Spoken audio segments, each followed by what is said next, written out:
like all the candidates on the platform, I'm sure I am ashamed of a situation where a minority of landlords exploit the vulnerability of tenants, particularly the unqualified tenants.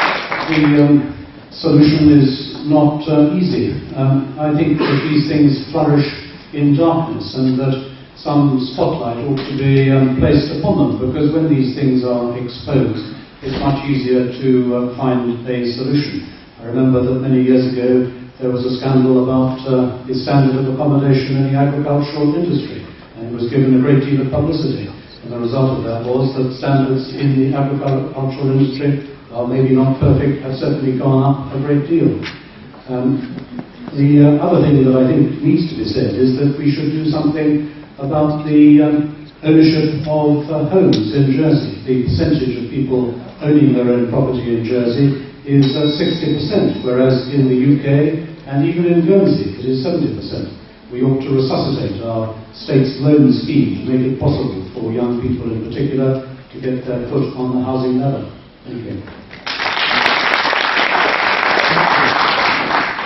Thank you very much. A very good question. Yes, I am not happy about this. I am rather embarrassed that such a wealthy island, we still have people suffering under these conditions. It is wrong. We urgently need legislation to introduce. We urgently need legislation to introduce security and protection for tenants.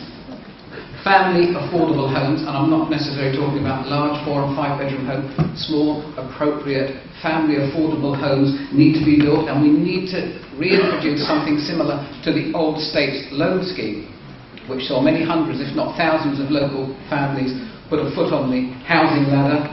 And this scheme, the repayment of any loans or funding to help families get onto the ladder would be no more onerous than a reasonable rental commitment.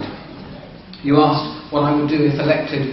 I would try and persuade the appropriate departments and politicians leading those departments to bring the necessary legislation. If I was not successful at that, I would have no hesitation in bringing private members' propositions to introduce the necessary laws. Thank you.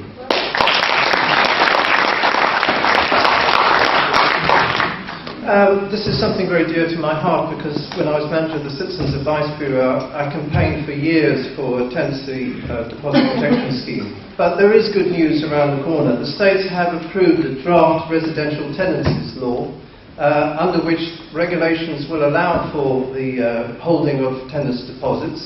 And under the Control of Housing and Work law, which is a new law that we recently approved, a non-qualified person in a residential unit, as defined in the residential tenancies law, will have security of tenure. So there is good news coming. Also, the health department are looking at a law to look at standards in lodging house and private lodgings.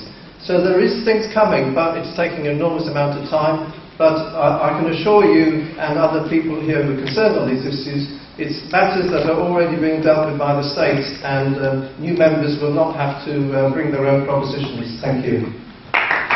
And we've spoken quite a bit about that throughout these hustings, but also through housing control. And unfortunately, one of the unintended consequences of that, which I think you're absolutely right, there hasn't really been a light shone upon it, is the conditions which some individuals in our community living in that unqualified sector. And I've got to say, it's absolutely and completely unacceptable. As Francis has said, things are being done to alleviate that. Yes, there will be a tenancy deposit scheme. Yes, there will be security of tenure in the unqualified sector. The housing department perhaps has historically only really looked at social housing within our community. It now plans to, in a way, change its mission. Yes, it's going to ensure that social housing is appropriately invested in, but it will also turn itself into something much more strategic, so it can look at housing generally. And these are the very issues that it will need to address, and I know they're committed to addressing because I've been sitting on that transformation programme, and we absolutely, once and for all, have to say, no, these are issues which must be addressed. We cannot live with them anymore because it's unacceptable. Thank you.